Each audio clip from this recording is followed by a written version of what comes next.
It's Bigfoot Collectors Club with Bryce and Michael.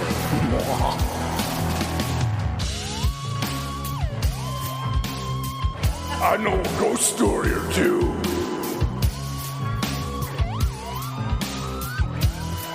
Let's do this. All the Small things. Oh, that was kind of good. That's all right. We can't go any further than that, though, because then we have to pay royalties. Right. And we know they could probably use some money right now. That's not nice. Mean opening. I'm cranky tonight. Oh, my gosh. Watch out. Oh, boy. Welcome back to Bigfoot Collectors Club. This is episode 45. Wow, lucky 45. I know, lucky 45. I'm your host. Oh, wait. Let me tell you about the podcast. This is a show where we speak to amazing guests about their personal paranormal history and share stories of high strangeness. I'm your host, Michael McMillan. With me always is your other host, Bryce Johnson. And our trusty producer, Riley Bray. Oh, boys. How are you? Great. Good. Yeah. Fine. Okay. So Good show, you guys. two, all right. Call it a night. Riley, you were off somewhere this weekend on an adventure, were you not? I was at Desert Days Festival. Oh. Cool. Did you hear any strange stories while you were in the desert? You usually bring something home for us. There was an evacuation for a lightning storm during the Tame Impala set. That was kind of spectacular. I forgot honestly. that was happening. I wanted to see that show. So did everyone else. Wow. Did no you one get did. in? No. Oh yeah, I've been a part of this festival sort of since it started. My band played the first one, but I'm on the recording team now, so we record all the shows. So that's what I was doing out there. But during the Tame Impala set, they started. It was amazing. Like right when they walked out, and they're like, "We're Tame Impala," and then there was like a flash of lightning on the horizon, and everyone was like, "Yeah!" Whoa. Are they Hell British? yeah. No, Thunderstorm. they're Australian. That was my best Australian. Are they Australian? Sorry. Really? Yeah. That's pretty good. That the less I thank know, you. the less I know, the better. Video is like one of my favorite videos. Oh, it's of all incredible. time. Yeah. If you haven't seen it, go check it out, everybody. But yeah, within 15 minutes of their set, this lightning storm had like come upon us, and they evacuated the whole festival, and it was like total pandemonium. And then it was just the most insane lightning I've ever seen in my life all night, just like across the whole sky, and everyone just like hunkered down in RVs, and the people that were in the campground actually got evacuated, which was kind of a bummer. It was a hit for the festival, and a lot of people were bummed, but it was still a grand adventure. Did you get to play? Oh no, I didn't play this year. Okay. I was recording this year. Got it. I love that word, hunker down. Yeah. Hunker down. Anything that sounds kind of like it involves the army. Yeah. Well, that's awesome. I'm glad you didn't get electrocuted, but I'm hoping that maybe that electrical storm made a UFO crash somewhere out in the desert. That'd be sweet. We should go look. All right, we'll do it. I'm going to unlock my computer because I wanted to introduce today's guest. Guys, we have somebody super awesome. Yes. It's totally in our wheelhouse. Totally. You know I love to have writers on this show. And this guest, I'm going to tell you a little about her. She was born in Istanbul, Turkey, and raised at the foot of the Rocky Mountains in Colorado. She graduated from the University of Colorado Boulder with a BFA in Performance Studies and has performed in regional theaters across New York, Florida, Alaska, and Colorado. So she's an actor. She's one of Amazing. our people. In 2017, she was a writer in residence with Aspen Words, LIJA FISHER. Yay! Hi, everybody. How's Welcome it going? to the show. She's got a you. brand new book out right now called The Cryptid Catcher, which sounds like something we would really like to read. Yes, and it's awesome. She brought a nice copy, autographed it for us, and I'm taking it right home and reading it to my boy. He'll love that. Oh, nice. Yes, I hope he enjoys it. And Oh, he's he how will. old again? He's 7. Perfect. But like he's already like 2 years ago he was writing Bigfoot comics and stuff like that, and he's way into it. Dad's raising him well. Yeah, well, I might be at fault there. LIJA FISHER, welcome to the show. Thank you. It's a pleasure being here. Is this your first cryptid podcast that you've been on? It is my very first cryptid Nice. podcast. Awesome. Exclusive. Yes. Great. Yes. But not your first tangle with cryptids, obviously. No. Cryptids, I would say we go way back, but kind of not. I'm fairly new to the cryptid world. Okay. But I got in deep real quick. Yes, so- it happens. And we know you. We've been introduced to you through one of our favorite guests of all time, That's right. who's also Giving went us to thumbs school up right in now. Boulder, Colorado. You may remember her, Erinn Hayes. She's sitting here quietly. We didn't give her a microphone tonight because we know she loves to upstage everybody. So we heard some stories from Erinn about her time in college and her paranormal experiences that included haunted houses and included witnessing a giant vision of Mother Nature in the sky. Now, were you a part of any of those? I was not a part of Erinn's experiences with haunted houses, but I did have my very own. You guys did go to college together. Yes, we did went to college together, and I did have my own haunted house experience where I was actually saved by a ghost. What? It's true. That sounds incredible. It was amazing. It started out where saved like in the Christian sense? No, like my life. Okay. Like physically, carnally saved. Because if a ghost came to me and was like, guys, Michael, heaven exists and I've been there and you gotta go. You gotta go. You gotta get saved. I would probably believe him. Sure.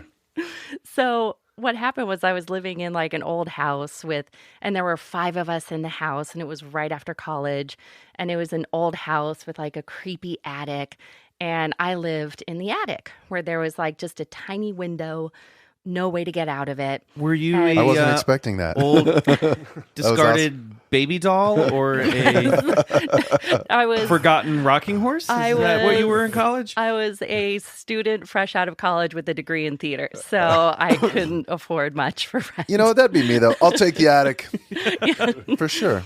And so it was a rare night where I was home alone because, you know, I had 4 roommates and there was always somebody home. And I was out on, so before this night, I would take naps during the day because I was born kind of like Benjamin Button. I was born like at 80 years old and needed to take naps even when I was 20 I'm with you 100%. Yes. So whenever I would take a nap in my attic during the daytime, I would always feel our cat like jump on me and start to paw my legs. And I would look up and I'd be like, Kitty, stop it. And there would be nothing there. Whoa. And then I'd lay back down for the nap and I would start to feel hands groping up my leg. And again, I'd sit up and I'm like, cat. And there'd be no cat. You're like, cat, where did you get hands? Exactly. And then I'd lie back down to sleep. And then I would feel like somebody laid on top of me. Boy, I don't Wow. And this was every time I would take a nap. So it was like a pervy ghost, but like a really tired ghost because he never haunted me at night. They go hand in hand. Yeah, it was always during the day. It was like an old man pervy ghost. He's like, here's the plan. First, I shall approach her as a tender kitten. Then I will morph my paws into hands. My old creepy man hands. And then when she tells me to cease, I'll just simply lie down on her and go to sleep. And that was my ghost. What? And I wasn't scared of him, you know, because he would never come at night. And I was like, well, it's hard to be afraid of a daytime haunting. So, but one night I was home alone. I don't know if I agree with that. But No, it's true, Michael. Everybody knows that. And I was outside on the porch smoking a cigarette, as one does when they're in their 20s. Yeah. And I like your goofy, guilty voice. I know. Well, I'm not trying to encourage people to smoke. And I put my cigarette out in a dry juniper bush, as one does. And I know you're a writer because your details are fantastic. And I went upstairs to my attic of no escape, and I went to bed. And I was in a dead sleep, and I felt someone shaking me, saying, Leah, don't forget to mail the letter. Don't forget to mail the letter. And I wake up out of a dead sleep, and I'm like, what? Why? And I was like, oh, yeah, I forgot to put that letter in the mailbox. I guess I should go down and do that. So I walk out of my attic, and I grab this letter, and I look out the front door, and the porch is in flames. Wow. I had lit my house on fire with my cigarette, and it was like a 12-foot wall of flames, like 10 feet long. The whole side of the porch was on fire. Gates of hell. Yeah. And I finally put the fire out. The first thing I grabbed was a gallon of milk because when you're freaking out that there's fire. You That just was think my liquid. gallon of milk. I'm a little kitten. And so I finally put the fire out, and I realized that old man pervy ghost saved me. Yeah. Wow. He woke me up. Like, he got up from his slumber because he's never awake at night. Sure. And was like, I have to save her. And so I feel like I was actually saved by this ghost. Well, there are multifacets to my personality. I'm not just a kitten. I'm not just pervy. I'm also slightly heroic. For sure. That's insane. You got it out. First of all, you put it out with a gallon of milk. What was the next thing you went to? Right. Toothpaste. Well, I will say that what happens to your thought process when you're in a panic is really interesting, because the first thing I did when I looked out and saw flames is I thought, who's barbecuing on my porch? Right. And then I was like, that's a big barbecue, because those are big flames. And then I remember Someone's making some big old burgers. and then I was like, wait, I put my cigarette out in dry shrubbery. Dude. I think I lit it on fire. So then I started doing a little running man in place in panic. Yeah. And I thought, I need liquid. Yeah. And the first place my brain went to was gallon of milk. So, because it's a liquid. I just love that you were going to try and fight this fire. My ass would have been out the door. I would have grabbed the cat and the ghost, and I would have gotten the hell out of there. And you know what? I would have left Boulder, and I would never would have come back. just on the highway. I'm like, I gotta go. This is my fault. If you feel the heat, you can't cut and run in 30 seconds. At one point, I did consider calling 911. This was after I tried the gallon of milk, tried to load a bucket And then with I the kitchen sink. I should had a half a always- quart of orange juice. It should always be the last thing you do after you go through all of your There was fridge a half a liquids. can of Coke in my car. Well, I'm out of soda. I should call 911 now. And then I finally turned on the garden hose, Yeah. but it wasn't connected.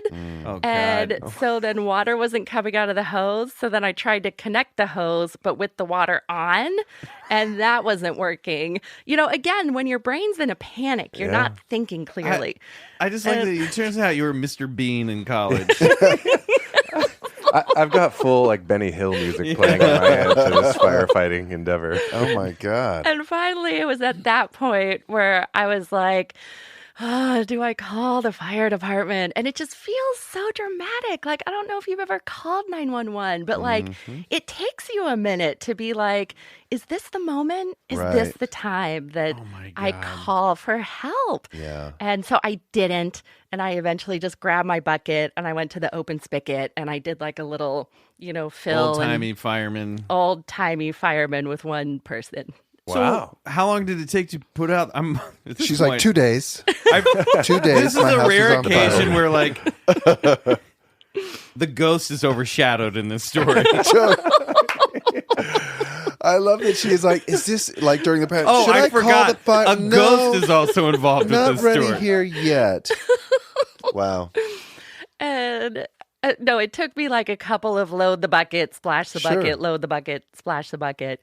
And then as soon as the fire was out, one of my roommates came home and he came in through the back door and he opened the front door and he's like, who's barbecuing out here? I'm like, that's what I thought at first. I'm Wow. like, but no, I lit the house on fire.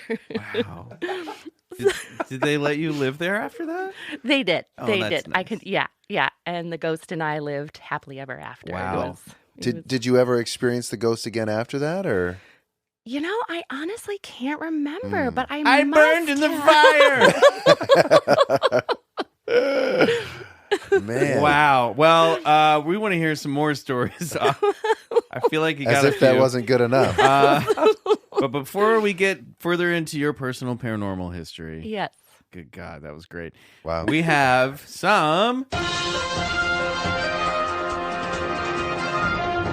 BCC news. news. Try that again. No, let's keep it. Bryce, you had a story you brought in today, and I had one I wanted to talk about too. Why don't you go first? I didn't really bring it in. I was just, it was more of a headline. I was going to bring it in, but I did notice that caught my attention. Tom DeLonge's To the Stars Academy had a big kerfuffle with the courts. They filed that they were in debt about like $27 million or something like Jeez. that. I thought they had the Bigelow bucks. Yeah, apparently not. I don't know. I wish I had the That story sounded in like front I was of me. laughing. I was actually coughing. Yeah. But that's all I have. That's it? Well, yeah, I didn't bring it in. I told you. I was just, Well, so for our listeners... I don't remember details very well. That's not true. true at Okay, all. well, You then. can describe like what happened in every episode of Curse of Oak Island that you watch on Netflix Yeah, I love like that show. 10 years ago. Well, we'll have to check out that story because that's one that obviously I think our recent guest Jeremy Corbell's been very interested in what Tom DeLonge's doing with To the Stars Academy in terms of disclosure and building maybe UFOs. building UFOs, and sounds like maybe that's more expensive than they thought, and maybe some of the entertainment projects they have been talking about. I'm on their haven't gone email off the ground. newsletter, like, so they email me whenever, and all they always email is like T-shirts. It's like, hey, check out the new To the Stars Academy T-shirt. Hey, that's more than what we're doing so far. No, I be know. honest. But I'm like, you got this big UFO company with all these, huge people working with you and for you, and all you're trying to do is sell T-shirts. I don't get it. Yeah, I Now, don't when know. he says he wants to build a UFO, what does that mean? Yeah, no, he wants to take his top science advisory board. I mean, he has guys we like, think yeah, when you listen to him talk in some interviews, he's cagey about some of the stuff he's trying to do. But Okay. I think they're actually trying to figure out how to build an actual flying saucer. No, that's right. With I mean, like using gravitational technology, yeah, and I think. he's got and sell some TV shows. yeah, and sell some TV shows in the mix too. He's got some big players on board, like guys like Hal Putoff. Hal Putoff was the guy who I wish I would have done some research on this, but anyway, he's a big guy in the UFO field. in the UFO field. Yeah, but anyway, Okay. Well, we'll take a look at that. Maybe next week we'll have an update for everybody. I got this story sent to me by a couple people last week, and I actually, it was one of the rare occasions where I'd seen it before people even sent it to me, which is I thought this was a little interesting. Might segue nicely into the cryptid stuff that we're going to get into. The researchers, this is from Time, discovered a Neanderthal child was devoured by a giant bird. So the oldest human remains discovered in Poland were found a few years ago, but it's only recently that scientists have uncovered the unfortunate fate of the Neanderthal or Neanderthal Neanderthal. Either way. Either way. By the way, Yeah. to whom they once belonged. It was only this year that researchers discovered that the bones found amid the remains of animals actually were those of a Neanderthal child. A child, it turns out, that was eaten by a giant Ice Age era bird, reported Science in Poland. The bones, determined to be the phalanges from the child's hand, were dotted with dozens of holes, and that was the clue that led researchers to determine what happened to the body. And then this professor, Paul Valdenowak of the Institute of Archaeology of the Jagiellonian University in Krakow. Good God, I didn't know it was going to be so hard to say, and I probably butchered it. He says the analysis showed that this is the result of passing through the digestive system of a large bird. This is the first such known example from the Ice Age. So they don't talk about, they think that the bird may have attacked and eaten the 5 to 7 year old child. So that's not tiny. And it's a Neanderthal too. So you got to think that's like a 12-year-old kid, size Right, kid fights back. maybe. But they think it may have attacked and eaten the kid and then fed on him afterwards. But you got to think 5 to 7 years old, that is a big, that's Big bird. For a big bird. So that makes me think of these stories we hear of Thunderbirds and these giant birds that still people see in Wisconsin and the Midwest and Texas that swoop down. Like there are stories of a mother running out in her backyard and seeing a giant bird trying to drag off her 4-year-old kid, and she grabs him by the feet and pulls him off, and this bird flies off, and people don't believe that she saw a bird that big. But here's some scientific evidence that maybe something that's behind. Birds do eat children. Yeah, well, that there are or were super large avians. I Yeah. mean, we know we had pterodactyls at one point, but not then. Right. So maybe there are giant birds out there I believe it. surviving today. That's also the metalest story I've ever It's super heard. metal. It's It's amazing. more metal than bat squatch. Thunderbird eating Neanderthal child is giving it a run for its money. Oh, that's true. Yeah, All right. Well, amazing. now it's time to turn our focus back into our guest, Leah. Yes. We've heard a little bit, but what is your personal paranormal history? As if that wasn't enough. I want to get into this book. And What else have how- you experienced? Yeah. What Besides other my pervy ghost? home accidents have you caused? Let's talk structure fires. Yeah. Right. I do. Have you ever been electrocuted? I actually do have one more structure fire story. Let's hear I it. mean, I know we need to get to the cryptids, No. We'll make time. Yeah. but I do feel like I need to share the first time I did call 911 and got over my fear of shouting emergency, and it had to do with another fire. I did not cause this one. I was living in Brooklyn, New York, once again with several roommates. I'm sensing a pattern. Yes. And I was asleep, and it was like 3 a.m. And I hear a knock on my door, but it takes me a while to open the door because, again, I was born as an 80-year-old, so I wear earplugs when I sleep. And so I pull out my earplugs. I and didn't know you had Benjamin Button's disease. I'm sorry. I do. Yes, I do. That's what I have. And so I open the door, and my roommate's like, Leah, I'm just going to bed. And I turned on my air conditioner, and it sparked, and the outlet lit on fire, and it's now smoldering, and I'm wondering what we do. And You're like, is there any milk in the fridge? Totally. And I was like, oh my gosh, I'm like, I don't know what to do in this situation. And I actually said to him, I said, I really wish that there was some kind of Department of Fire who we can contact. That's amazing. I actually said that. It's like you have a block. Yes. And then I Some went, past trauma there. and he looked at me and he goes, Leah, we do have a Department of Fire. It's called the Fire Department. And I said, Meanwhile, cut to the air conditioner just eating up the entire wall with flames.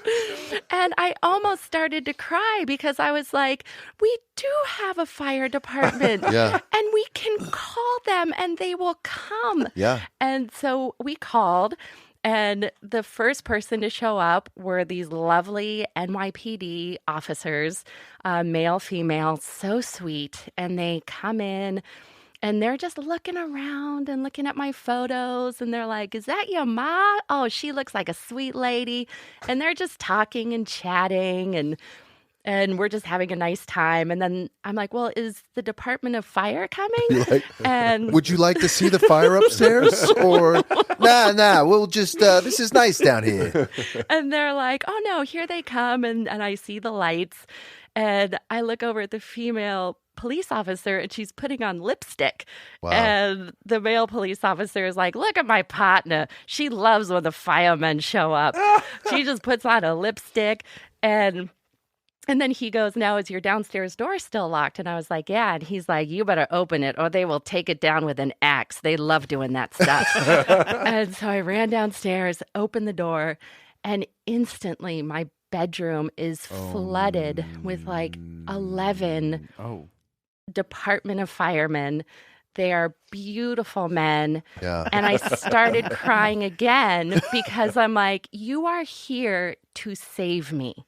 That is what you are doing here. You are here to save me. And it gave me such appreciation for them.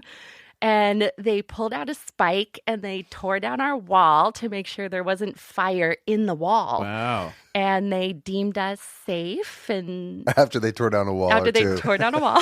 Take it down, Tony. Just be safe.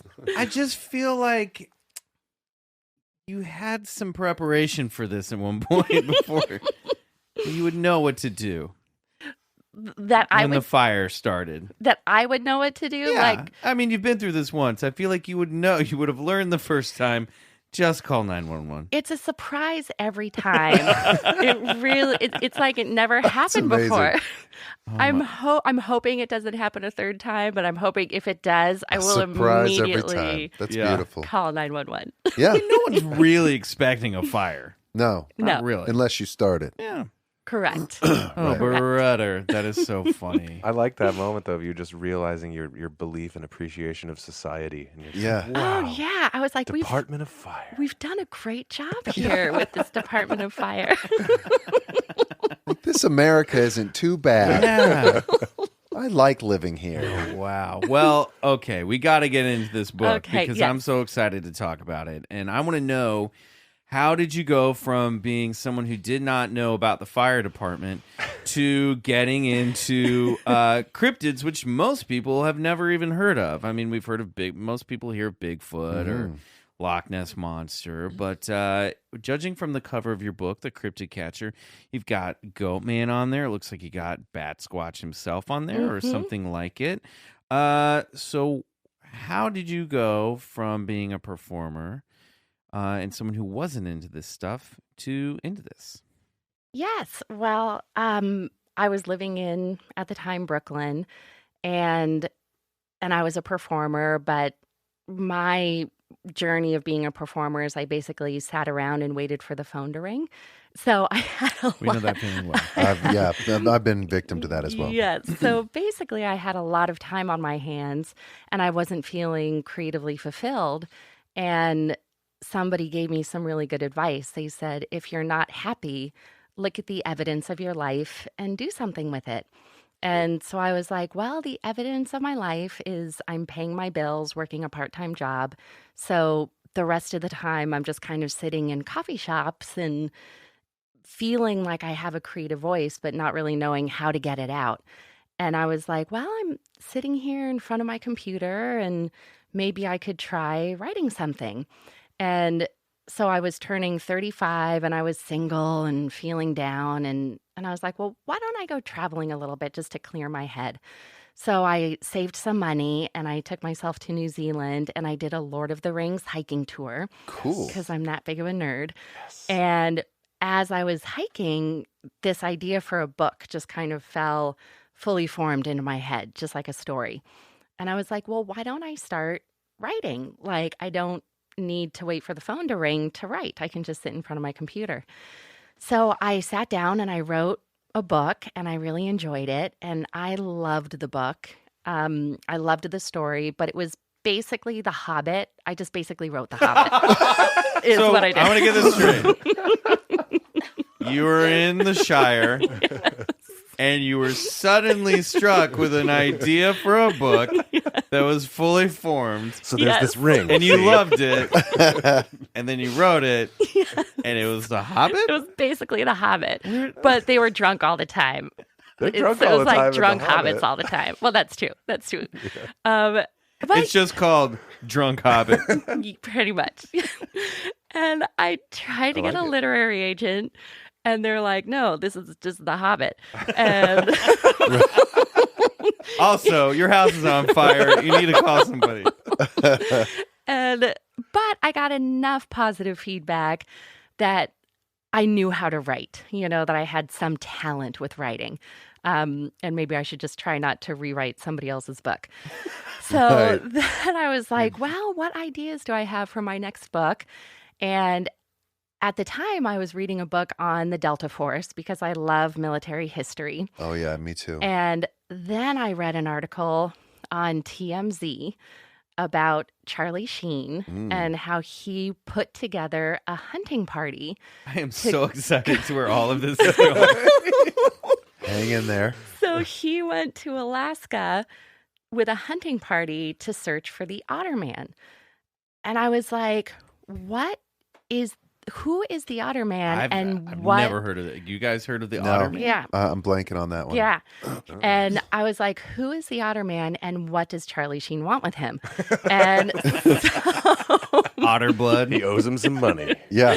so I started researching the otter man, and discovered this world of cryptids and cryptozoology.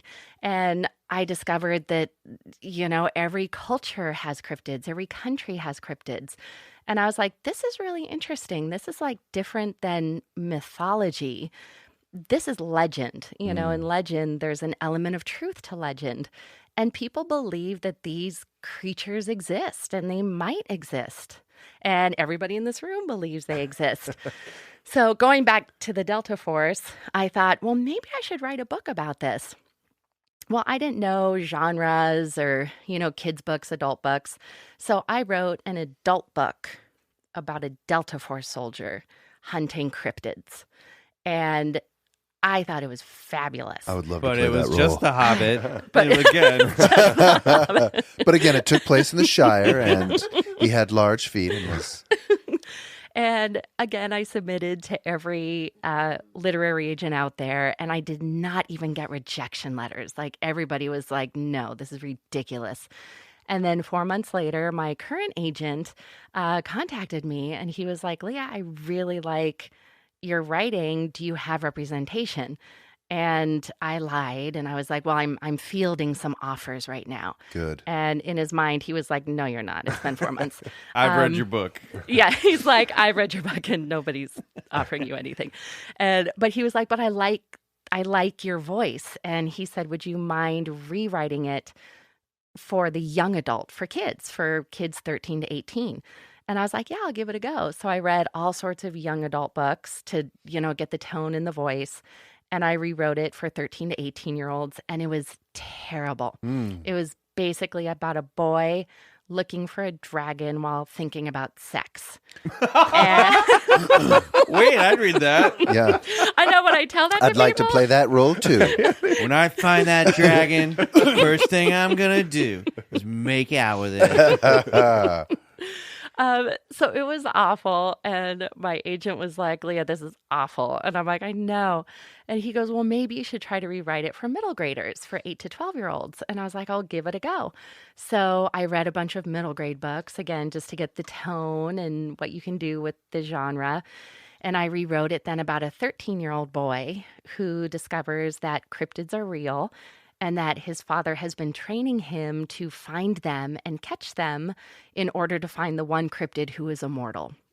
Because if you find the immortal cryptid and inject its blood into yours, you will be immortal. So, of course, the bad guys want the immortal cryptids so they can live forever and rule the world.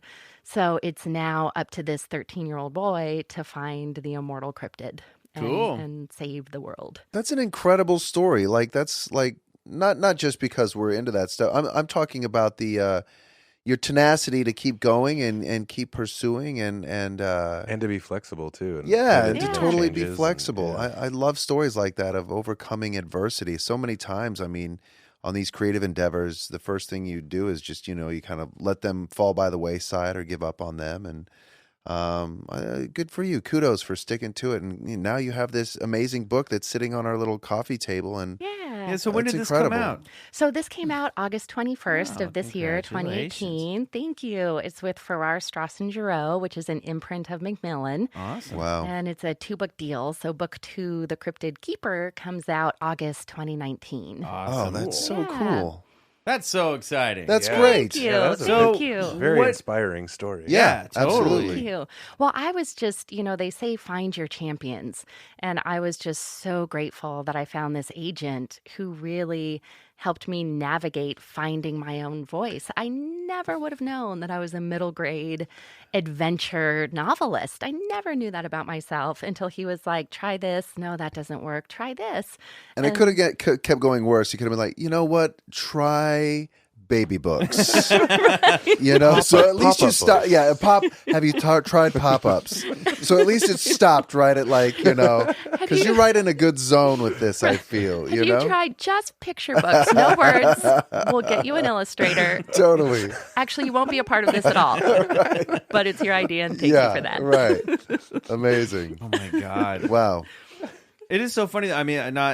Bryce brings up such a great point too, of just like, I think a lot of people when people ask me, how do you do this? Or how do you, it's like, you got to stick with it and you've got to be able to like I'm starting a new job this week where I'm like hearing no more than we do as actors. I mean, we hear it all the time, and it's so cool to hear that that you kept going, like Bryce said. Now I'm just repeating him, but that is good advice out there for anybody who's listening who wants to be a part of the arts.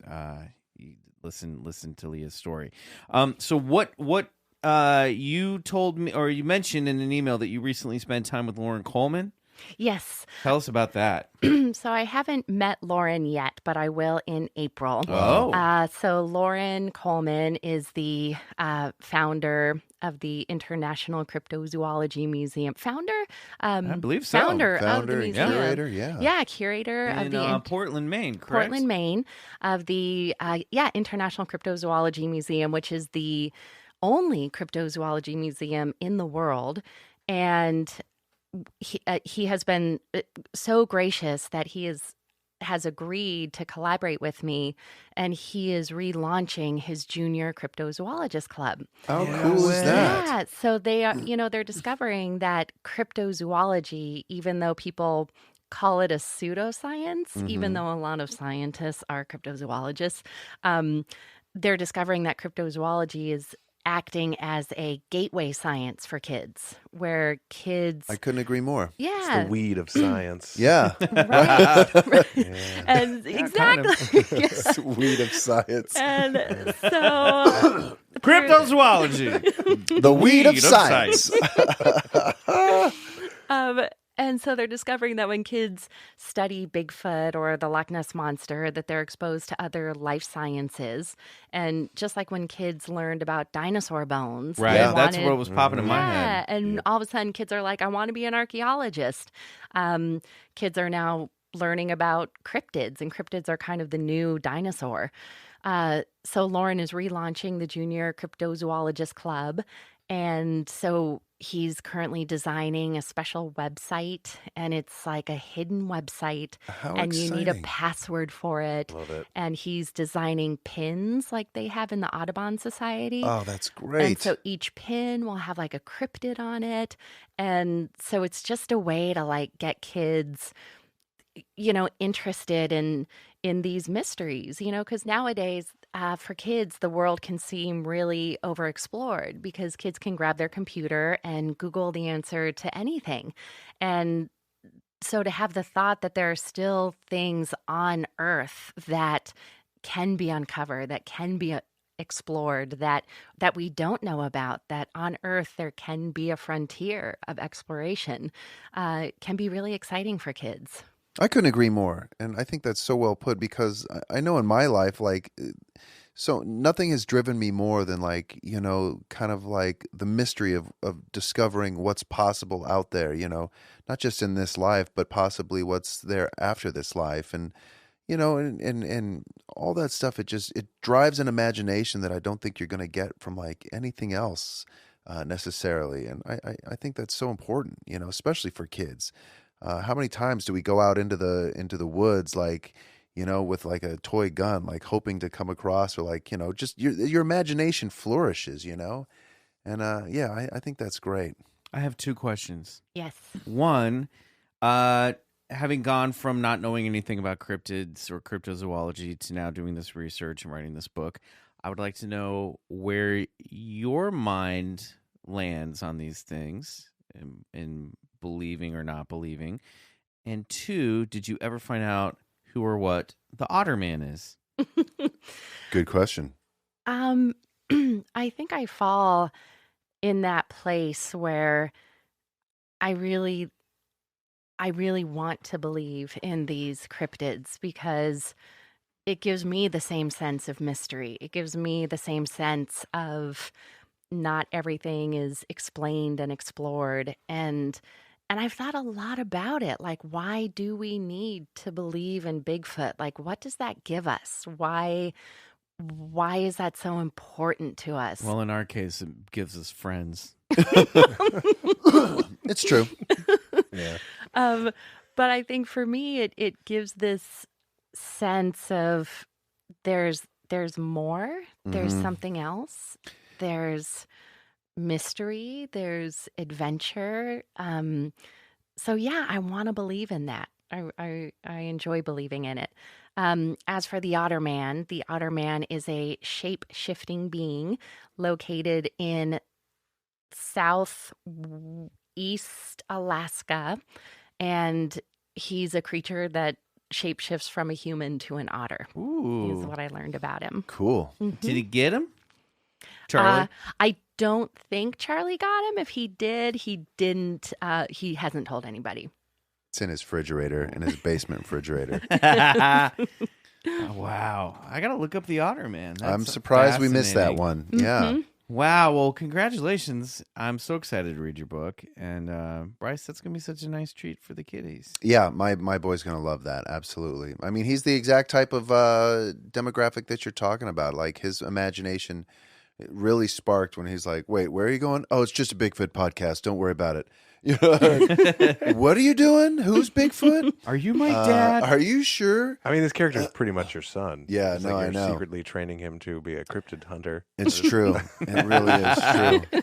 But no, you're so right about all these scientists. I mean, we're at a time and place in this world where science feels like, you know, everything can be reduced, everything's materialistic, you know, there's no more, you know, we feel like we have all the answers to everything. And what I've discovered, and what I at least feel is true, is that that's the exact opposite, you know. And I think even like some of the new sciences, like in string theory and quantum mechanics, it's starting to kind of unravel that reductionist paradigm that scientists feel they know everything, because, you know, as they start to look closer and closer into, like, you know, what things are really made of, they're finding that, you know, that sometimes they're not made of anything. You know what I mean? You know, it takes an observer to lock subatomic particles. So sometimes, you know, yeah, I don't know where I'm going with that. Well, but, whenever Bryce says subatomic particles, that's our cue that's to our move on. That's our cue to move on. Can I just say Yes, one more thing please really do. fast? Yeah. And the thing about cryptids is it's not out of the realm of possibility that these beings exist, because every year 18,000 new species are being discovered on Earth. Now, granted, you know, a lot of those are like single cell organisms or insects in the Amazon. Yeah. But just 2 months ago, they discovered a big trout in Colorado that they thought was extinct. Cool. And people are like, there's this extinct trout swimming around. And people are like, no, you're seeing things. So it was a cryptid for a while. And they actually just caught it. And they're like, we thought this was extinct. It's And Mr. Fat Trout. Yeah. He exists. Happens all the time. of course, somebody was like, well, now that you've caught it, now it is again extinct. So Right. I hope that Yeah, it was catching exactly. release. What? Where do you stand? And I'm sure this came up in your research. Where do you fall in the idea that some of these beings might be interdimensional? Ooh.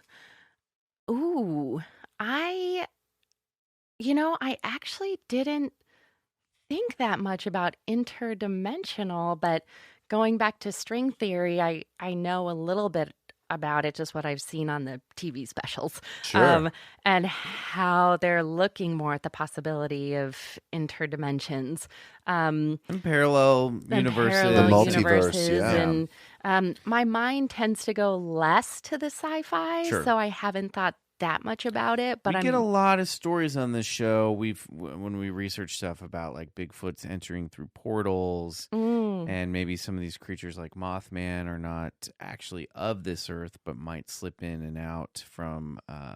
I would recommend you check out. I say her name now every episode, but the work of Linda S. Godfrey, and I've got some books that you should check out just to maybe keep your mind open for new potential stories in your universe. Excellent. As You're well. both in Yes. luck today, because my story of high strangeness just happens to fall Yes. directly into that category. All right, before we move on, we have a little game we like to play. It's rapid fire.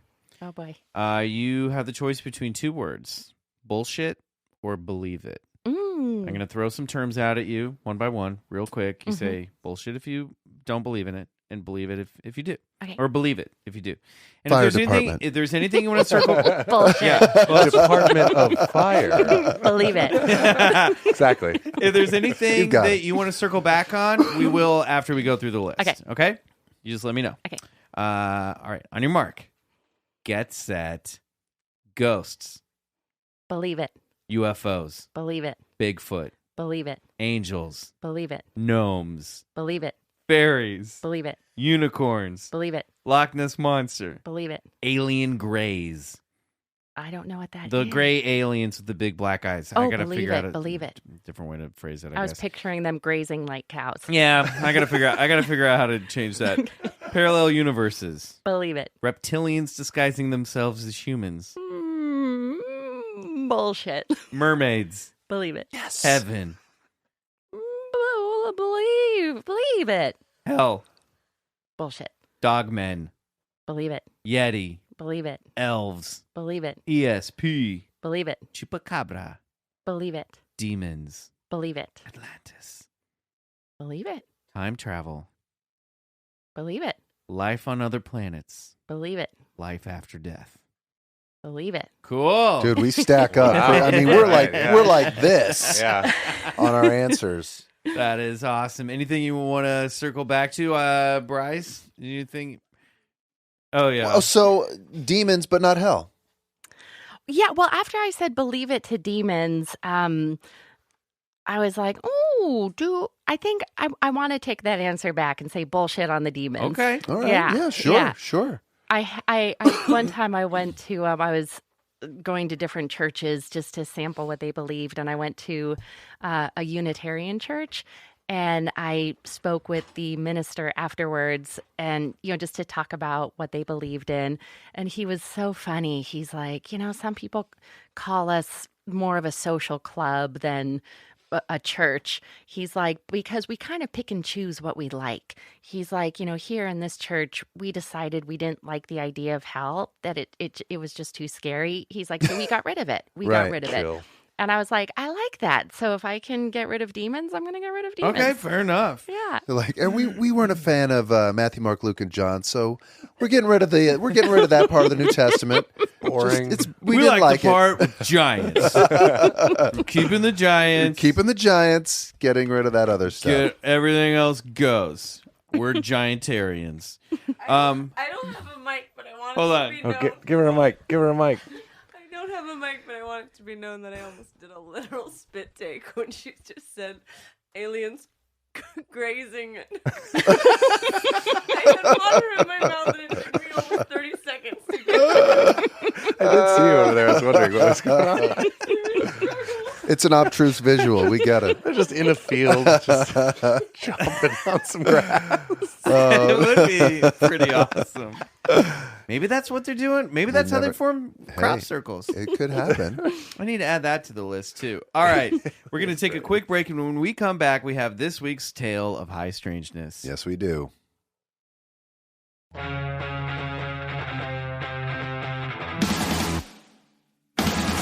Michael, Yes, Bryce. doesn't it seem odd to you that with all our technology and so many people looking, that the closest we can actually get to discovering the true identity of Bigfoot is some blurry photos, anomalous hair samples, and trackways that seem to just stop in the middle of nowhere and then disappear altogether? I have thought about that, and it's weird. I think you know where I'm headed with this, don't you? Do I?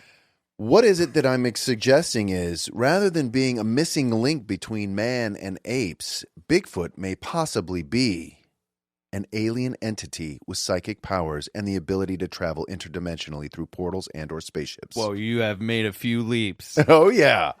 Yeah, the intriguing possibility is derived from evidence from several solid UFO cases.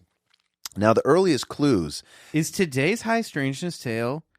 Bigfoot and the UFO connection. Whoa. Yeah, I've been waiting for this one. I've been waiting for this one. So the earliest clues date back to 1888 when a cattleman described an encounter with friendly Indians in Humboldt County, California. They led him to a cave where he saw a hefty humanoid covered in long, shiny black hair with no neck, sitting cross-legged. One Indian told him that 3 of these crazy bears had been cast out of a small moon that dropped from the sky and landed. The moon then ascended back into the air, so it's highly likely the crazy bears were really Bigfoots and the moon a spacecraft. Pause. Crazy Bears is also the third band name that we've come up with. tonight. Crazy Bears. Crazy Bears. Sure. What was the other one? Electric. Desert Electricity. Desert Electricity. Is that it? Yeah. It was better. It was better than that. Damn it. Really? You know what's convenient? We record these conversations. Oh, yeah, Yeah, you're you right. can go back and listen. Sure. DJ and the Shadow Bats. That's still a classic. Now, fast forward about Guest starring 100 Crazy years Bears. to 1973. Another dramatic incident occurred on October 25th, 1973, where a group of farmers in Fayette County, Pennsylvania, caught sight of a dome-shaped UFO that was brightly lit and about 100 feet in diameter. Now, as the locals drove toward it, they saw a pair of gargantuan creatures covered with thick matted hair, luminescent green eyes, and long arms that dangled below their knees. A farmer's son fired a gunshot at the creatures, one of which raised its right hand in the air. At that very moment, the UFO disappeared. Then, the two Bigfoots escaped into the woods and were never seen again. Whoa. Yeah. That was in 73 in That was California? in 1973, Fayetteville, Pennsylvania. Pennsylvania. Sorry. We also have another account of a dairy farmer, William Bozak, of Frederick, Wisconsin, was returning from a co-op meeting about 10:30 p.m. on December 9th, 1974, when he nearly slammed into a globular UFO on the road in front of him, its bottom half enshrouded in fog. Inside the visible transparent dome was a 6-foot-tall ape-like creature with reddish-brown fur covering its body, except for the face. Come, my friend. And distinctive pointed ears. It appeared to be operating a control panel. As Whoa. Bozak passed by, the object suddenly arose and disappeared. Goodbye. That's right. Now in August, also 1976, after a series of UFO sightings around Rutland, British Columbia, Canada, several men and their children saw a hairy ape-like entity 6 to 7 feet tall roaming about a mountainside. They also found a clump of hair that was sent to the Royal Canadian Mounted Police for identification. Laboratory analysis confirmed, as it often does, that it was primate hair, but significantly it could not be matched to any known species on Earth, leaving us to wonder, is Bigfoot really an alien? Yeah, I know. Oh, okay. I thought we were going to let that one hang for a minute. I thought you let it hang, just perfectly amount. Yeah, so it's reported that at least 20% of Bigfoot sightings coincide with UFO events. In 1973, Pennsylvania UFO researcher Stan Gordon noticed an increase in sightings of Sasquatches entering and exiting the extraterrestrial vehicles. Fascinated by the possibility that the mysterious primates may actually hail from another planet, Gordon quickly set up a UFO Bigfoot hotline, which still runs to this day. And yes, I did call it. I got his voicemail. I didn't leave a message, although I left one on ours. Somebody keeps calling and hanging up. What the hell is wrong with people? I know. Guilty. Yeah, one can't help but when researching Bigfoot and his space brothers, combined with his supernatural abilities, to come across the works of Jack Kawani Lapsaritis. Have you ever heard of him? No. Okay. So Jack Kawani Lapsaritis is a master herbalist, wellness educator, holistic health consultant, and hypnotherapist, as well as a master dowser who has written several books on the subject. I just want to point out Master Dowser, also a great band name. Master Dowser. That's on the list. That is a They're pretty good playing one. That's a good one. They'll be on the tour for sure. It's just a prog rock band, and the dude with a giant hose just sprays it. Wait, that's awesome. That's a good band right there. Dude, I'd see them for sure. So he wrote several books on the subject after an encounter in September of 1979 where a Sasquatch and ET telepathically spoke to him, revealing their psychic reality and their concerns about how modern man is destroying the planet. Wow. So, it's kind of an interesting theme there. A lot of these abduction cases, sometimes they'll get telepathic messages of the danger that we're doing to our planet and stuff like that. Did he have... Did he explain whether or not he was getting visuals of who was saying this stuff? How did he know it was a Sasquatch in his book, a field grazer? That's a great question. So in his book, The Psychic Sasquatch and Their UFO Connection, he explains how Bigfoot can often materialize and dematerialize. Now, I haven't read the book, which I need to, but fortunately I found this review by a girl named Anna who who said, I decided to read this book after it was featured on the Awful Library Books blog. So I was like, okay, well, sounds good. She says, I did not really have any prior interest in Bigfoot research, and I can't say that I actually believe in the existence of Bigfoot. But after reading this book, I am more open to the idea. If all the experiences in this book are true, then it would seem that the Bigfoot phenomenon is real. I just love that Anna was bored and just surfing the net one day, and she's like, I do love libraries. Yeah. I love good books. What if there are bad library books out there? Well, and what are they? Exactly. You know that book has a badass cover, too. Dude, it has an amazing cover. It's sick. He also wrote another book called Bigfoot and the Interdimensional Connection, and he has a third book out, Forward too. by Bryce Johnson. I know. How did I not get that?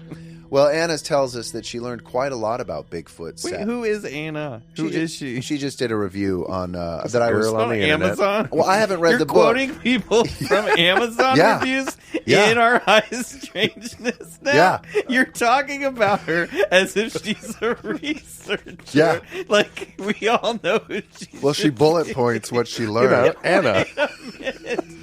I really have to talk to you after this show's over. I've been under a lot of stress. All right, listen. You broke Michael. It's okay to be off format a little bit. I back it. So Anna tells us He's gone gonzo.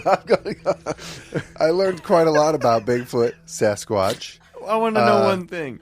Have you emailed Anna? No, Okay. no, but I hope she appreciates the work that she's put in. Now, in his book, Psychic Sasquatch and the UFO Connection, Wait, what did Anna write? I'm going to tell you. Okay. We learned that, and here's just a few bullet points. Bigfoot cannot speak but can communicate telepathically with humans. Michael.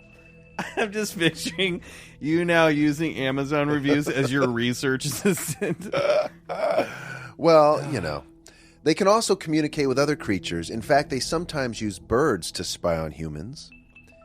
They can dematerialize to hide from humans, sometimes leaving just their red eyes visible. They can read humans' thoughts and will generally only make themselves known. You've got to calm down. Keep going. And will only make themselves known if you have a true love for nature and do not wish to harm the Bigfoot. They will likely not appear to you if you have a camera or a weapon with you. However, sometimes they are caught by surprise.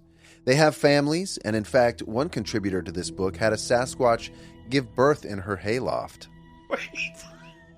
They can control... No, Yeah. you can't keep going. Yeah, keep going. Just gloss so over many the hayloft.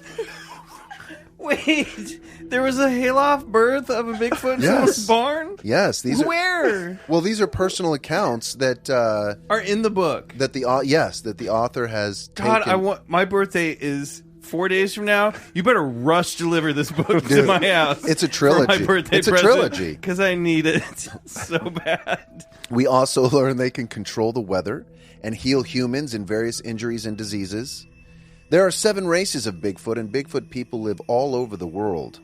They give off a garbage-like or skunk-like smell to scare off humans when they're feeling strong emotions. We knew that one.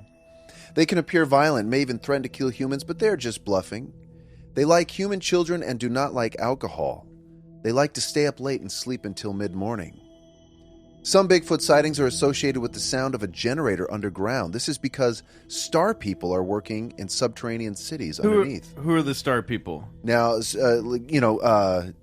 alien grays, perhaps. Okay. Wait, hold on. The star people need generators?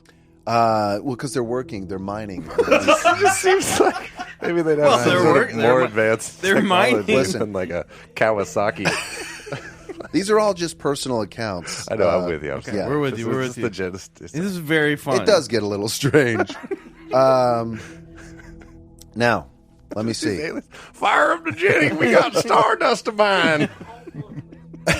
Many Bigfoot sightings have coincided with UFO sightings, and the star people often transport Bigfoot in their flying saucers. This is all from Anna's notes. Yeah, well, she so lovingly bullet It's a pointed. really good description of the book. Yeah, I couldn't have done it better myself. I hadn't read the book, Look, so I mean, it's not broke. listen. we do a story a week. I don't have time to read every a lot book. Of pressure. On every. It's a lot of pressure. I'm recycling these scores. You know. Oh my God. Anyway. What have I done with my life? Oh man. What have I done? So- I ask people to listen to this. We have a published author on this show. I know it is pretty sad that I'm quoting from. It doesn't matter. I love it. Now- Keep going. Keep going. Jack Kawani, he has a website called ScenicSasquatch.com, which stands for Sasquatch Close Encounter Network for Interspecies Communication, promoting a peaceful spiritual approach to interspecies communications. And it's a website for experiencers to share about their communications interactions with Sasquatch. Yeah. So on that website, I came across the story of a girl named... I feel like I'm the emperor wearing no clothes. No, that's not the problem. Oh. We just get the giggles sometimes. Okay. All right, good. I came across a story on that website by a girl named Cindy Carter, and her story is entitled "How I Became a Sasquatch Interpreter." Now, I won't go through her entire story, but she just flipped through 3 pages. I want to know some facts. Yeah, okay. Well, she tells the story of, first of all, she's an intuitive, and she has the ability to communicate with multidimensional consciousnesses. That's what Adela Levine is. Yeah. Intuitive. So in the summer of 2015, she got a phone call from her friends Mary and Evelyn. Now, they're investigators in uncommon occurrences. So she asked them her friends asked them to deal with this family who had been getting these. Well, I'll get there.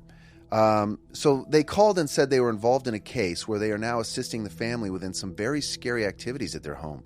They needed my help as an interpreter. I was being asked to be an interpreter of the multidimensional field that can access this clan of Sasquatch to ask what was happening. Apparently, this family had been getting these muddy handprints and stuff all over their house, and because they were drilling a well near a pond out in their back field. And they were eventually driven out of their home.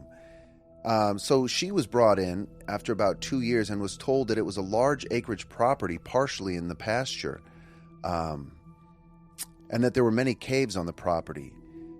Anyway, I liked this story because... They think that there was... So they obviously had a big muddy patch. Yeah, there was like a big kind of pond or lake out in Right. their backyard, and they were doing some drilling in there. And something was tracking through the mud and coming up to the house and leaving prints on the house. Yes, that's right. Now, were those the entities that were trying... You said they were driven out of their house. What happened? By a clan of Sasquatch, supposedly. Whoa. Well, because so she said, I like this because she was like, she has a what was that moment. She says, while she were driving there onto the property on this long gravel driveway, going past the caves and the woods on the left, Mary and I saw something out of the front windshield just as we turned onto the property down a long gravel driveway with caves that I could see from the road on the left and pastures down the hill. Just when she almost slammed on her brakes as we both said in unison, "What was that?" She stopped the car, and immediately her hand was on the car door. Opening the door, Mary saying, "Don't go out there." She said, "Oh, I'm going." And she did. And what they saw was a dog-like creature, about 4 feet tall, at head height with big pointy ears, a pointy snout, and big, huge black legs. Dogman. Kind of like a jacked-up dog. Dogman. It was all black with green glowing eyes. This is the middle of the day, mind you, and it was a transparent black. Would you be scared of that if it was in the middle of the day? Middle of the day. Well, I think a dog man any time of day would be give frightening. me pause. I agree. Yeah. Exactly. So this is it was transparent black, just as multidimensional creatures might look into our eyes. It looked straight at us, then turned and bounded down the hill toward the pasture. Now, she just goes on to basically explain how she went onto the property, and she felt the energy of an anger and deep sadness. And she felt like a sacred space that had been desecrated with all the drilling equipment and tarps. And she immediately saw what happened. The drilling on the rim of the pond opened a hole and flooded a cave underneath it. Oh. Basically, flooding out the Sasquatch caves.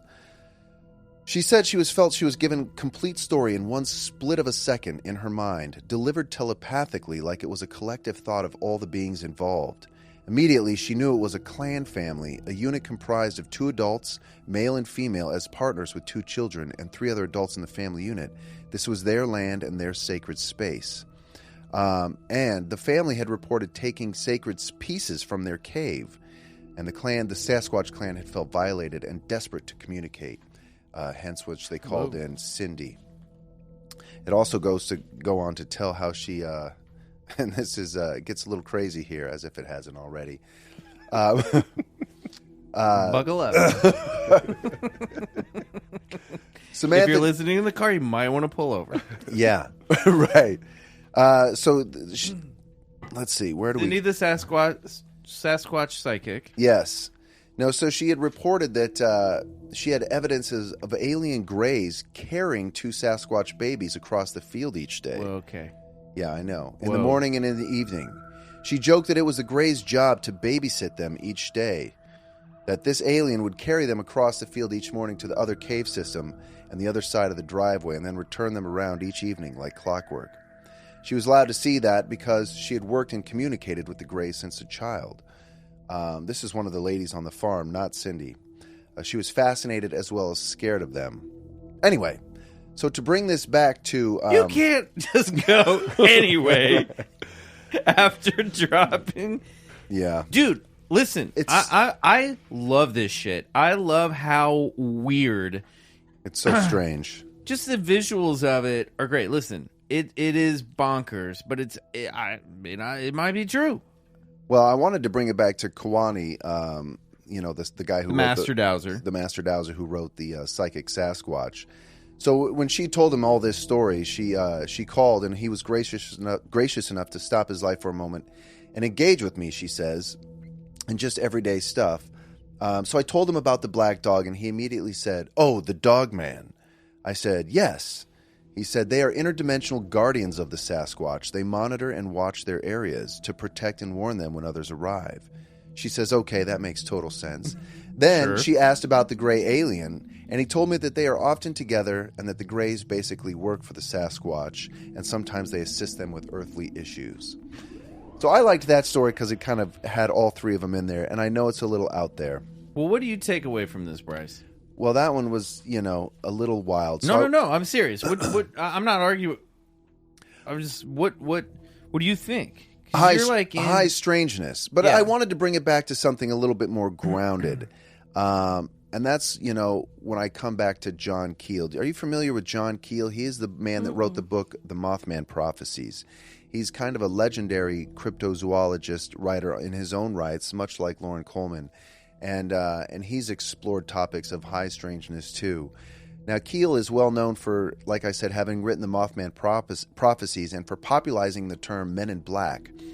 Now, Keel describes what he called window areas, where he consistently observed a range of unusual phenomena that occur in specific locations and in a particular sequence. These include star-like lights seen in the sky, moving at speeds and angles impossible for conventional aircraft, full moon-sized fireballs streaking low across the horizon, and smaller lights seen near ground level, followed by the appearance of the classic saucer-shaped spacecraft. At some point in this bizarre phantasmagoria, within the same area, large mystery primates would also show up, what Keel called big hairy monsters, or BHM, sometimes followed by the MIB. Now, John Keel clearly thought all these phenomena were stages, or transmogrifications, he called them, in the manifestation of a single energy source. Basically, they're all related somehow. Now, the origin of which is unknown. The only things witnesses saw that were real were the light forms, the big hairy monsters, spacecraft and their occupants. And the MIB were hallucinations, thus their apparent non-materiality, caused either by reactions within the perceivers' minds or actually projected on the observers by an intelligent, perhaps malevolent outside force directing the energy. Wow. Just to finish up here, there was one other book that I that was interesting and needs to be further read by myself, or perhaps I'll just go on Amazon. Yeah, what's Anna have to say about it? Let's see what Anna has to say about it. I'm picturing being interviewed by Terry Gross on NPR and having her say, "Now I haven't read your book, but Anna from Amazon says this about it." She has, and this is what she has to say. How do you respond to Anna? It's a little uncouth, but it fits my stylings nicely. So the co-author of the book, Bigfoot Exploring the Myth and Discovering the Truth, Tom Burnett, has witnessed even more bizarre things, which would fit in well with Keel's energy transmogrifications theory. He had a group of self-proclaimed Bigfoot experts from California visit his place. They all witnessed, now I thought this was pretty cool, an owl fly into their camp, and it mock attacked everyone who brought guns, threatening them with close swoops over their heads with its talons threateningly exposed. Then it turned into a ball of light and flew out of the area. That night, Bigfoot threw trees and rocks in the woods, and the next day the experts went home scared. To top off Tom's own experience of what could have been the full range of the window area phenomena, it is very likely that he was paid a visit by a Men in Black or the equivalent. He was approached by a man who identified himself as an intelligence officer from the U.S. Air Force, who somewhat mysteriously knew where Tom worked at the time. The man volunteered information that at least some of the Bigfoot are used by a superior alien race as slaves for the purpose of mining the earth for bismuth, a radioactive chemical element that, through decay, becomes uranium-235 and is supposedly used by the aliens as a fuel source. Leaving us to wonder, perhaps these Bigfoot creatures are UFO pilots landing on Earth for exploratory purposes, or conceivably higher-level ETs are leaving behind some specimens as guinea pigs to test our environment for long-term survival. Now, yeah, that's God, I really am off the charts today. No, dude. I mean, look, it's not any weirder than the stuff we usually talk about on the show, to be honest. And like the Windows stuff rings that's Skywalker or I almost said it, Skinwalker Ranch. Yeah, you know what I mean? Totally. And stuff that we've heard. And when Erinn was last here about Edwards Air Force Base and stuff going on in the Mojave Desert, where you get UFOs and Bigfoot and all this stuff together. Really weird shit. Yeah. Really strange. Great job. Thank you, Anna, for your research. That's to be determined. Yes. We're going to take a very quick break. And when we come back, we're running out of time, but we got to ask Leah. What the hell was that? And what the hell was that? Yeah. Oh, boy.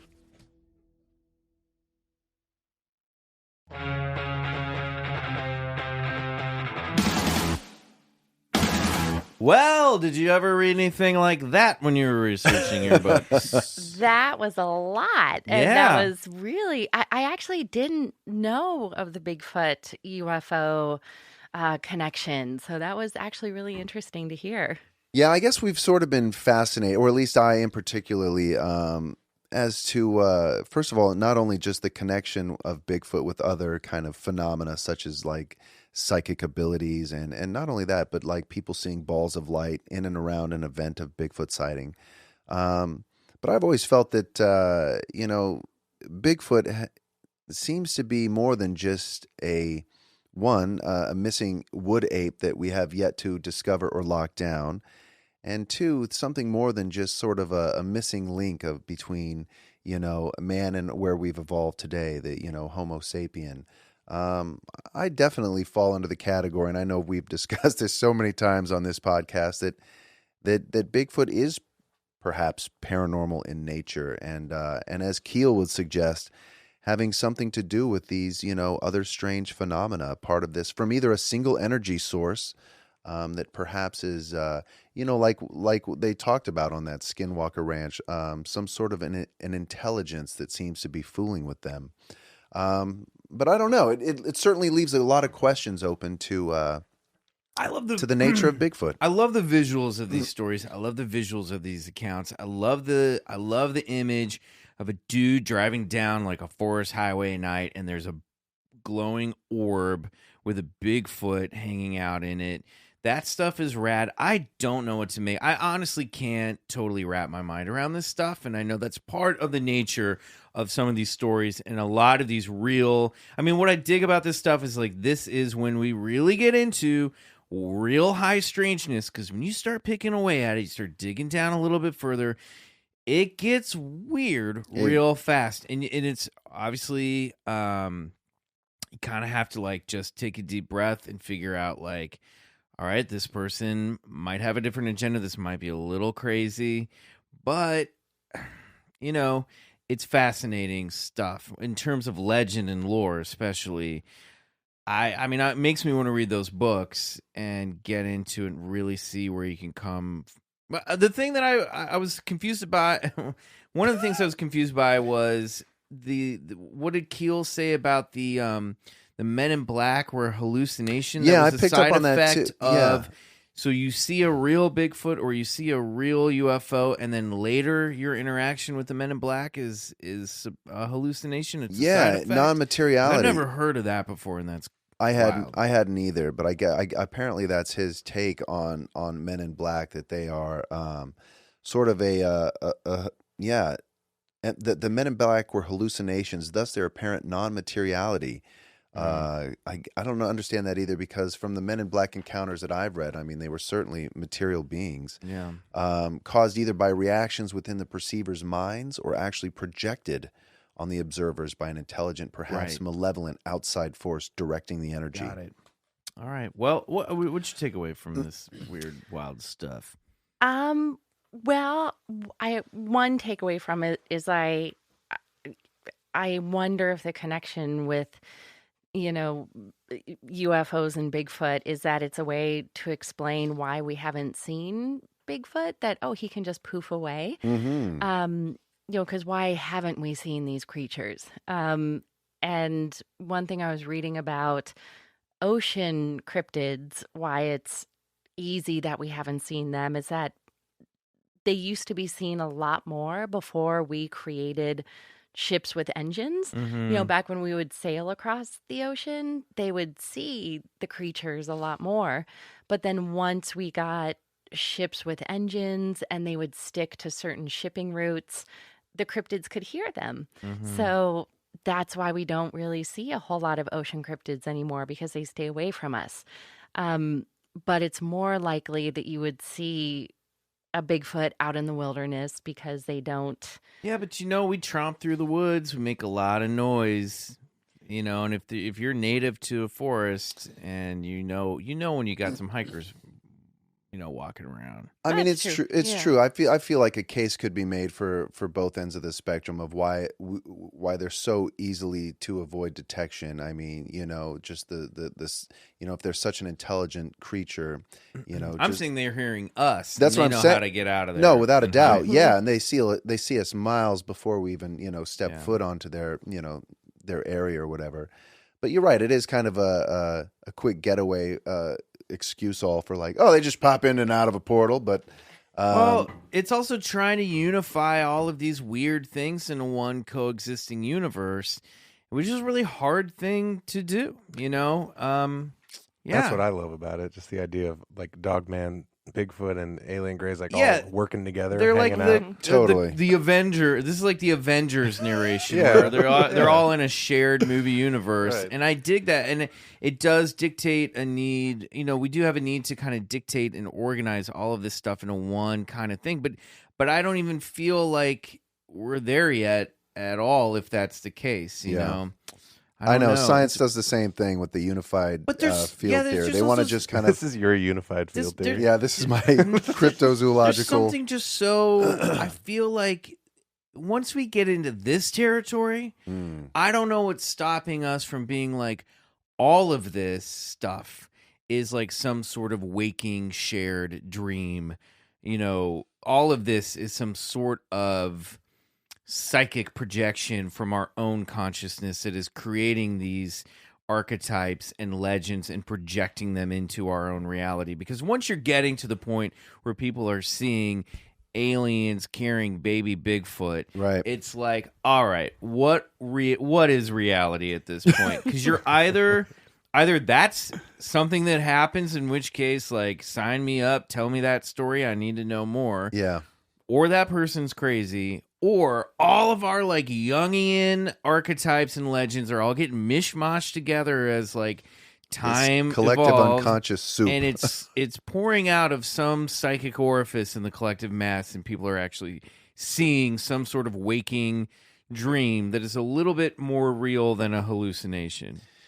Well, the funny thing with this stuff as well is that if you actually talk to someone who has truly experienced a Bigfoot sighting, it's easy to then discount them as being crazy. So, like, as much as we want to believe it, when someone does come to us with a true experience that they believe, it's really easy to discount it. Can I tell a quick story Yes, about of how course. I almost got to go camping last week with someone who claims that they genuinely have seen Bigfoot. My friend started dating a new gentleman, and she at some point was telling him about my book, and he was like, "Oh, well, I have seen Bigfoot." And she was like, "What?" And so I get a text from her, and she's like, "Do you want to go camping with a guy who can lead us to Bigfoot?" And I said, "Why do you even have to ask?"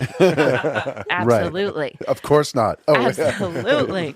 And so then she's like, "I'll set it up." And I'm like, "Wait, who is this guy?" So we like get on a conference call, and he tells me his experience seeing Bigfoot. He was camping in Colorado and talked for like 45 minutes about the sounds he heard. It was interesting because talking about the generators, he heard a humming from underneath the ground. All night, there were like sounds circling around him. Things were being thrown into the camp. And then since that time, he's gone back to the same place like 40 times and always has Bigfoot activity. At one point, he saw them. He said they looked like silverback gorillas. Whoa. And as he's telling me this, I'm terrified. Like, it's terrifying, but I'm thrilled. And I had a lot of mixture of emotions. And then I was like, okay, so it's you going and my friend going and me going. I said, well, can I invite my boyfriend to go? Because he loves camping. And the guy was like, ooh, that's... Bigfoot ain't gonna have that. He's like, Absolutely not. He goes, that's a lot of people, and Bigfoot won't show up if there's that And many it's people. harder You're for like, me to that's- murder both of you Exactly. with another man around. You're like, well, if I do the math, that's actually just one more person, not a lot of people. Yes, and I was like, but I bought it because I wanted to go see Bigfoot. And I was like, no, of course. And so I went to my boyfriend and I'm like, sweetie, you can't come camping. And he's like, why? I'm like, because Bigfoot won't show up. And he's like, You have will that you... effect on Bigfoot. He's like, will you listen to yourself? He's Right. like, Leah, you're going into the woods with a man you don't know who's going to be armed with a gun to see Bigfoot. And I can't come because supposedly a mythological creature won't show up if I'm there. I'm like, exactly. Club member for life. I'm like, why are you hassling me with this? Just let me go. And he's like, I don't know what to say. And then the next day I was telling another friend and I was like, oh my God, I'm going camping to see Bigfoot. And he's like, is your boyfriend going with you? And I was like, no, he can't. Bigfoot won't show up with that many people there. And my friend just stares at me. And I'm like, what? And he's like, Leah, what are you thinking? You can't do this. No. He's like, you can't go into the woods with a man who sees Bigfoot who you don't know that well. And I was like, boy, I'm getting some pushback here. All these people in your life are trying to hold you back. So I call my friend and I'm like, is this a wise choice? Like, I'm getting some feedback that Right. maybe us going into the woods with a man you've just started dating and other people aren't allowed to come with us, like maybe it's not a wise choice. And she's like, no, it's totally fine. He's really nice. We'll be fine. And I was like, okay, good, because I really want to go and see Bigfoot. And then the week comes that we're supposed to go camping. And I call her to see what provisions I need. And she's like, oh, I had to break up with him. And I was like, why? And she goes, well, there were some red flags. And I was like, well, like that. What were they? Yeah. And I said, well, like the fact that he saw Bigfoot. And she was like, no, not that. That wasn't a red Right. flag. And I was like, oh, okay. and so we didn't get to go. But I thought, boy, what a conundrum that is, because I want to believe. And I had this guy who's like, no, I see them. I'm worried he will call you again. Yeah. I'm pretty Right. sure. Yeah. But I was like, And to I see... think the maximum number of people involved in the woods will go from 3 to 2. We now know it's 3. Don't go. But I thought, to find Bigfoot, you have to go into a dark forest Yeah? with someone who knows how to find Bigfoot. At the same time, the last thing I want to do is go into a dark, creepy forest Yeah. with someone who genuinely believes in You're Bigfoot. in a rock and a hard place. Yeah. So I was like, do I believe? And do I believe other people who believe? No, it's You true. know? It's true. It's yeah. It's like the gatekeepers to these stories are the people who tell the stories. We have to work, you got to wonder. But I mean, we try to part of the thing with this show is we do. Now, obviously, I think you made the right choices, but we try to keep an open mind and Safe to say. because we want more. I think the more open mind we have about this stuff, the more stories like this will come out that are maybe genuine, and maybe we can get to the bottom of this. But Well, and not this tonight. is. I mean, I know it's good to have a lot of fun with some of these stories, and we often do. But I don't want to fall victim to so much of what these so-called scientists who go out looking for these things who Bryce is quickly becoming anti-science. no, well, anti-reductionist, but who so often want to take bits and pieces of the narrative and then throw away what they don't like, and that's not objective science. You know what I mean? Science would be to take all the empirical evidence, as crazy as some of it may seem. But we also have to take the flip side on ourselves too when we tell these stories, and not just be like, well, the stuff that might prove that this wasn't a real Bigfoot encounter, like the idea that this guy's trying to get 2 women out into the woods alone. We have to be able to then go, okay, maybe that's a false situation. Of course. We have to keep an open mind in the other way. I'm just talking to the point that some of these stories, they can get really, really strange. But a lot of these stories come from eyewitnesses, and that's the thing. It's like, how much of it do we take at face value, and how much of it is just part of a stranger phenomena that's taking place. This I don't is why know. I say, I don't know. I love the stories. Give me the stories, and maybe we'll figure something out. Lee, it's been a weird night, but before you go, I need to know where can people find your book, and are you on any of the social medias if fans of yours want to follow along? Yes, you can find me at LIJAFisher.com, and my name is spelled LIJA. FISHER, and you can get on there to learn more information about the Junior Cryptozoology Club. I'm also on Twitter at LIJA FISHER, and I'm on Instagram at Cryptid Catcher. And for my book, you should be able to find it, hopefully, at your local bookstore. Awesome. Be it, we always encourage to buy local and, of course. support your small bookstore. But you can also find it online. You can just Google it, the Cryptid Catcher, and you can also get it at your library. And if it's not at your library, then you can always request it, and they will hopefully stock it for you at your library. So cool. Amen. Congratulations. I Thank you so cannot wait much. to read this. Thank you. And everyone there, you should go check it out. Whether you have a middle grade reader in your house or not, I'm sure you're going to find something that you will enjoy there. You can find us at Bigfoot Collectors Club on all the social medias, Bigfoot_C Club at Twitter, Bigfoot Collectors Club on Instagram. We're on Facebook. Email us with your stories at BigfootCollectorsClub@gmail.com. Call us. I can't remember the number off the top. 310-5. I started so strong. Yeah. 597-4803. That's 310-597-4803. And please, while we're on the topic of reading, please check out my very small independent comic book called Adventure Van. It should be in your local comic shops now. If it's not, like Leah's book, you can ask them to order it. Issue 3 is available now. If not now, very soon. We love you guys. Keep listening to the show. Come back next week. We're going to have a great episode and celebrate our birthday. Our official 1-year birthday will be on next episode, which comes out on Halloween. We're going to have a really great guest on that one, returning guest who's very spooky and awesome. So we'll see you next week. Erinn, it was great to have you just sitting here quietly crying and laughing. We appreciate that too. You want to say goodbye to the people, Erinn? Bye-bye, everybody. Anna, if you're listening, thanks so much. Good night, everyone. Good night. Good night.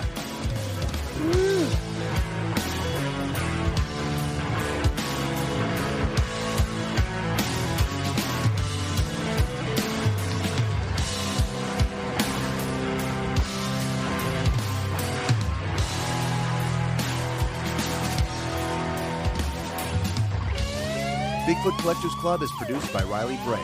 Our theme song is Come Alone by Suneaters, courtesy of Lotuspool Records. If you like the show, please rate and review us on iTunes. It really helps get the podcast to more listeners. To support the show, check out our Patreon page at patreon.com/Bigfoot Collectors Club and unlock multiple reward episodes every month.